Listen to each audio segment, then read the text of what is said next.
تمام تعریفیں حمد و ثنا اللہ تبارک و تعالیٰ کے لیے۔ درود و سلام نبی اکرم نور مجسم شفیع معظم آقا کل ختم رسول دانہ سبل محمد مجتبیٰ جناب حضرت محمد مصطفیٰ صلی اللہ تعالیٰ علیہ وسلم کی ذات والا صفات کے لیے حمد و صلات کے بعد، قرآن مجید میں اللہ تعالیٰ نے کچھ قسمیں ارشاد فرمائی ہیں۔ اللہ بے نیاز ہے، اللہ تو کسی کی قسم نہیں اٹھاتا، ہے ہی بے نیاز، لیکن کچھ قسمیں قرآن نے اٹھائی ہیں۔ ان میں سے ایک قسم اٹھائی اللہ تعالیٰ نے مکہ مکرمہ کی، فرمایا لا اقسم بہذا البلد، محبوب مجھے اس شہر کی قسم ہو، کیوں وانت حل بہذا البلد، اس لیے قسم ہو کہ محبوب آپ اس شہر میں جلوہ فرما ہے۔ اللہ نے قسم اٹھائی۔ حرمین شریفین مکہ مکرمہ اور مدینہ طیبہ یہ عظمتوں والی جگہیں ہیں، ان جگہوں کو اللہ نے شانیں عطا فرمائی، ان کو اللہ نے مرتبے اور مقام عطا فرمائے، ان کو اللہ تبارک و تعالیٰ نے بڑے اعزازات سے نوازا ہے۔ حج نہیں ہو رہا اس دفعہ، دنیا سے زیادہ لوگ نہیں جا رہے، چاہیے تو یہ تھا کہ لوگ بڑا شوق پیدا کرتے، ذہن کے اندر خیال آتا کہ میں اپنی تڑپ کو بڑھاؤں، لوگ روتے دعائیں مانگتے، لیکن ہم کہتے ہیں خیر صلی اگلے سال چلے جائیں گے۔ میری تو رائے یہ ہے کہ یہ جو اس دفعہ حج عمرہ کچھ عرصے کے لیے نہیں ہو رہا، تو اللہ تعالیٰ ہماری تڑپ بڑھانا چاہتا ہے، ذوق بڑھے، شوق بڑھے، خانہ کعبہ کے فضائل پڑھیں، مدینہ طیبہ کی عظمت کو سوچیں، نعتیں سنیں، وہ ذوق جو خاص کیفیت ہے اس کو پیدا کریں۔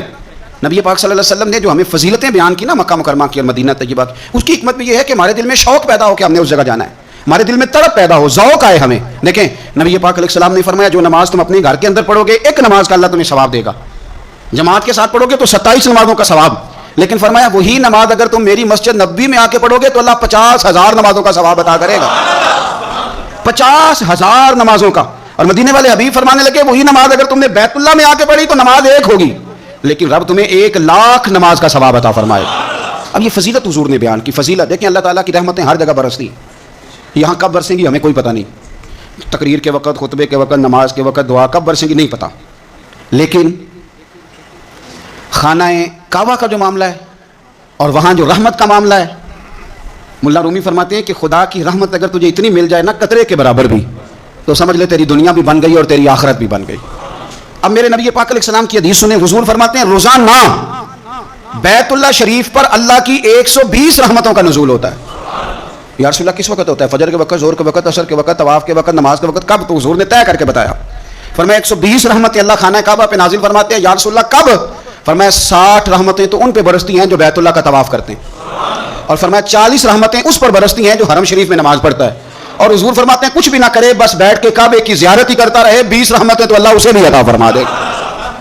کتنی مقدس جگہ ہے، وہاں جانے کا ذوق، وہاں جانے کی تڑپ، وہاں جانے کا شوق۔ ان لوگوں سے تھوڑا سا شکوہ ہے جو کہتے ہیں جی میں نے جی بڑی راج کی زیارت کر لیا، بس راج گئے، ختم ہو گئی بات۔ سنو نبی پاک علیہ السلام نے 53 سال حیات ظاہرہ کے وہاں گزارے، 53 سال، لیکن جناب صدیق اکبر رضی اللہ تعالیٰ عنہ فرماتے ہیں قربان جاؤں جس رات میرے کریم محبوب علیہ السلام ہجرت کی رات مکہ مکرمہ سے نکل رہے تھے تو حضور پلٹ پلٹ کے بیت اللہ کو دیکھتے تھے، حضور پلٹ پلٹ کے دیکھتے تھے، اور پھر میرے محبوب کریم علیہ السلام نے پلٹ کے کعبے کی طرف دیکھ کے فرمایا بیت اللہ تو مجھے بڑا ہی پیارا ہے، تو مجھے بڑا ہی پیارا ہے، اے شہر مکہ تو مجھے بڑا ہی پیارا ہے۔ فرمایا اگر میری قوم مجھے پریشان نہ کرتی میں تجھے کبھی چھوڑ کے نہ جاتا۔ 53 سال رہنے کے باوجود بھی حضور کا بیت اللہ سے پیار، نبی پاک کی اس شہر کے ساتھ وابستگی، وہ دلچسپی، وہ ذوق، وہ شوق، وہ کیفیات، کیوں مان پڑتے جا رہے ہیں ہمارے جذبے؟ ہمارے سیاست کی باتیں روز ہونے لگی ہیں، بحثوں کی باتیں روز ہوتی ہیں، لیکن اپنا عشق مضبوط کرنے کی بات، آپ یقین کریں یہ جو عشق ہوتا ہے یہ بندے کو آزاد کر دیتا ہے، یہ بندے کو عشق آزاد کر دیتا ہے۔ اعلیٰ حضرت فرماتے ہیں اے عشق تیرے صدقے جلنے سے چھٹے سستے، جو آگ بجھا دے گی وہ آگ لگائی ہے۔ اور علامہ اقبال کہنے لگے، اقبال سمجھاتے ہیں، وہ کہتے ہیں بجھی عشق کی آگ اندھیر ہے، اب مسلمان نہیں اب خاک کا ڈھیر ہے۔ کہتے ہیں بغیر عشق کے نا کوئی کام بھی، نماز بھی بغیر عشق کے پڑھی جاتی ہے تو کوئی مزہ ہی نہیں دیتی، بندے کہتے ہیں دل ہی نہیں لگتا، پیری مریدی ہے بغیر عشق کے، ایسی بس رسم ہی ہے، ٹھیک ہے گزارا چل رہا ہے، قرآن شریف کی تلاوت ہے تو بغیر عشق کے کیسے کیفیات چلیں گی، اللہ رسول کے ساتھ پیار ہے تو کوئی دلچسپی نہیں، کوئی شوق نہیں، کوئی کیفیت۔ آپ یقین کریں کچھ بندوں پہ بندے کو تڑپ آ جاتی ہے، شوق آ جاتا ہے، یار یہ اس کو کیسے نکالیں، یہ کس طرح کا پیار کرتے ہیں، آ کے بیٹھا رہتا ہے، چپ کر کے بیٹھا رہتا ہے، کہتا ہے جی کوئی کام نہیں بس 10 منٹ ملنا ہے، بندے کو اس بندے پر ویسے ہی پیار آ جاتا ہے۔ کچھ ایسے سنگی ہوتے ہیں جو آستانوں پہ 10 چکر لگا کے آتے ہیں، شکوہ نہیں کرتے کہ میں 100 دفعہ بھی آیا ہوں فلانے حضرت ملے نہیں، وہ وارفتگی ہے، وہ شوق ہے ہمارا۔ جب تک اللہ رسول کے ساتھ رشتہ عشق کا تھا، پیار کا تھا، ذوق کا تھا، درد کا تھا، خلوص کا تھا، آپ یقین کریں طبیعتیں جمی ہوئی تھی۔ نبی پاک نے نا ہمیں تکلیف میں رہ کے پیار کرنے کا درس دیا، بخاری مسلم میں حدیث ہے، حضور اپنے مدینے کی شان بیان کرنے لگے، حضور فرمانے لگے، محبوب فرماتے ہیں یمن فتح ہوگا، تو وہاں کھیت اچھے ہوں گے, کھلیان اچھے ہوں گے, کاروبار اچھے ہوں گے, تو کچھ لوگ مدینے والے وہاں جا کے رہنے لگ جائیں گے, آباد ہو جائیں گے. لیکن حضور فرماتے ہیں المدینہ تو خیر لہم لو کانوا یعلمون. بات کو سمجھنا, فرمایا کہ وہاں کھیت کھلیان اچھے ہیں, ان کا کاروبار وہاں زیادہ چلے گا. لیکن رسول کریم نے فرمایا مدینہ ہی ان کے لیے بہتر تھا, کاش وہ اس بات کو جان لیتے. فرمایا پھر عراق فتح ہوگا تو وہاں بھی کچھ لوگ چلے جائیں گے, کاروبار ان کا اچھا چل جائے گا, وہاں رہنے لگیں گے. لیکن فرمایا المدینہ تو خیر لہم لو کانوا یعلمون. فرمایا مدینہ ہی ان کے لیے بہتر تھا, کاش وہ سمجھ لیتے. اور میرے نبی پاک علیہ السلام نے فرمایا جو مدینے میں ڈٹے رہیں گے اور مدینے کی تکلیفوں پر صبر کریں گے, اذیتوں پر صبر کریں گے, فرمایا اگر وہ گناہ گار ہوں گے مدینے میں رہنے والے تو میں قیامت میں ان کی سفارش کروں گا, اور اگر نیکوکار ہوں گے تو میں اللہ کی بارگاہ میں ان کی نیکیوں پر گواہ بن جاؤں گا, گویا میں ان کے ساتھ رہوں گا. مدینے کے ساتھ نبی پاک کی جو محبت ہے, حضور کا جو پیار ہے. جس رات میرے نبی پاک صلی اللہ علیہ وسلم مکہ مکرمہ سے نکل رہے تھے نا مدینہ طیبہ جانے کے لیے, تو حضور نے دعا فرمائی, کہا اے اللہ تو نے مجھے اس شہر سے نکالا جو مجھے بڑا ہی پیارا تھا. اے اللہ یہاں بڑی یادیں تھیں, بڑا پیار تھا, تو نے وہاں سے نکالا جو مجھے بڑا پیارا تھا. اے اللہ اب تو مجھے اس شہر میں داخل فرما جو تجھے بڑا پیارا ہے, وہاں داخل فرما جو تجھے بڑا پیارا ہے. مدینہ طیبہ کے لیے نبی پاک نے دعا فرمائی, کہا اے اللہ تیرے نبی ابراہیم علیہ السلام نے مکے کے لیے دعا کی تھی, میں مدینے کے لیے دعا کرتا ہوں, اللہ مدینے میں دگنی برکت عطا فرما. اللہ کے محبوب علیہ السلام کی خاص دلچسپیاں مدینہ طیبہ کے ساتھ. مدینے والوں نے نا حکمرانی نہیں کی, تو حضور نے پہلے کہہ دیا تھا خلیفہ قریش میں سے ہوگا, لیکن حکمرانی نہیں کی, غلامی کی. مدینے والوں نے نبی پاک کے دروازے کی گدائی کی. مدینے والے ہر میدان میں حضور کے سامنے کھڑے ہوئے دشمن کے مقابلے میں. مدینے والوں نے پیار کیا. اس لیے میرے نبی پاک علیہ السلام نے فرمایا اگر لوگوں کے دو گروہ ہو گئے, دو لائنوں میں لوگ چلنے لگے, ایک لائن ادھر چل رہی ہے ایک ادھر چل رہی ہے, تو حضور فرماتے ہیں میں تو اس لائن میں چلوں گا, اس قطار میں چلوں گا جس میں مدینے کے لوگ چل رہے ہوں. انصار مدینہ کے ساتھ حضور کا پیار, اس شہر کے ساتھ حضور کی دلچسپیاں, پیار. دیکھیں نا بندہ جب اپنے گھر واپس لوٹ کے آتا ہے تو شوق ہوتا ہے ذرا جلدی سے نا گھر پہنچ جاؤں, ذرا تھوڑا جلدی چلا جاؤں. کئی سفر سے آئے صحابہ فرماتے ہیں کہ جب نبی پاک کسی جنگ سے, جہاد سے, سفر سے لوٹتے, مدینے کی عمارتیں نظر آتی تو گھوڑا تیز کر لیتے, تیز کر لے. اپنے اندر نا یہ ذوق پیدا کریں, یہ پیار پیدا کریں. آپ یقین کریں وہی ٹھنڈے ٹھنڈے مسلمان, وہ کوئی کیفیت نہیں, صبح سے شام تک. میں دوستوں سے کہا کرتا ہوں الحمدللہ کبھی ایک آیت پڑھ لینا قرآن پاک کی ترجمہ اور تفسیر کے ساتھ, تو سارا دن وہ گھومتی رہتی ہے دماغ میں, رات کو اس کا ذائقہ رہتا ہے روح میں. تو جب میں اور آپ سارا دن پڑھیں, سیاست کریں, سیاست سنائیں, کہانیاں کریں, غیبتیں, پھر دماغ میں الٹے سیدھے خیالات ہی آنے. تو اگر صبح اٹھتے ہی سب سے پہلے مدینے والے کی ایک نعت سنی جائے, اور شام کو سوتے وقت بھی ایک نعت سنی جائے, ایک نعت نعمتیں بانٹتا جس سمت وہ ذیشان گیا, اس طرف منشی رحمت کا قلم دان گیا, تجھے جانا تجھے مانا نہ رکھا غیر سے کام, للہ الحمد میں دنیا سے مسلمان گیا. تو اگر یہ ذوق بنا لیا جائے تو انشاءاللہ رات کو بھی آپ کو نا مدینہ ہی نظر آئے گا. انشاءاللہ خواب میں بھی آپ ٹکٹنگ کرا رہے ہوں گے, آپ ویزا ہی لگوا رہے ہوں گے. لیکن شرط یہ ہے کہ وہ کیفیت ہو, وہ پریم ہو, وہ پیار ہو. مدینے والوں نے بڑی غلامی کی, کبھی کوئی شکوہ نہیں کیا. ویسے کبھی کبھی اللہ موقع بناتا تھا, کبھی کبھی نا مدینہ شریف میں ایسے ہوتا تھا کبھی کبھار. ایک دفعہ نا جب کچھ علاقے فتح ہوئے تو بڑا مال آیا فتح مکہ کے بعد, تو بخاری مسلم میں حدیث ہے. اسلام کے اندر یہ ہوتا ہے کہ جو نیا کلمہ پڑھتا تھا اسے مال غنیمت میں سے زیادہ حصہ دیا جاتا تھا. اس کو کہتے ہیں مؤلفۃ القلوب, تالیف قلب کے لیے. تو چونکہ یہ قانون تھا تو نبی پاک صلی اللہ علیہ وسلم نے نا مکے والوں کو ذرا مال تھوڑا زیادہ دیا.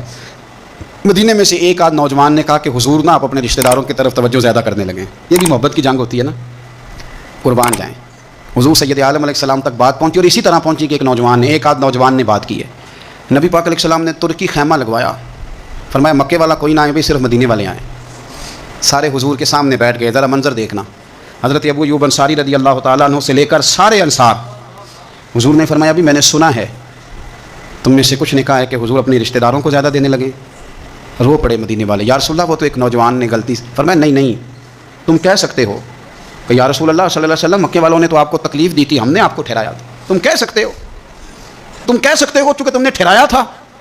مدینے والے رونے لگے کہ یا رسول اللہ ہم کون ہوتے ہیں ٹھہرانے والے, وہ تو آپ آئے, اللہ نے مدینے کو شانیں عطا کر دی.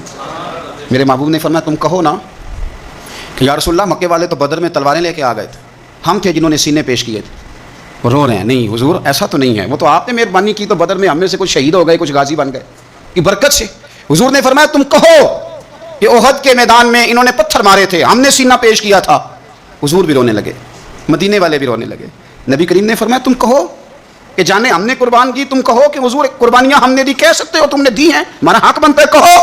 اور جب رو کے بحال ہو گئے تو سرکار بھی روئے, کھل کے روئے, پھر آنسو پونچھے, اور کریم رسول فرمانے لگے, وہ بھولے مدینے والو, کیا تم یہ نہیں پسند کرتے کہ لوگ جب اپنے گھروں میں جائیں تو بھیڑ بکریاں لے کے جائیں, اور جب مدینے والے اپنے گھر جائیں تو اللہ کے رسول کو ساتھ لے کے جائیں؟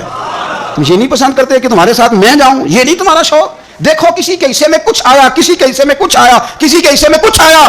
مدینے والے وہ لوگ ہیں جن کے حصے میں اللہ کا پیارا حبیب آیا. تمہیں رسول کریم ملے, تم کتنے خوش بخت ہو, کتنے خوش نصیب ہو. تمہیں نبی پاک کا ساتھ ملا, حضور ہے, یہ ہے ارض جنت, یہ طیبہ کی زمین ہے.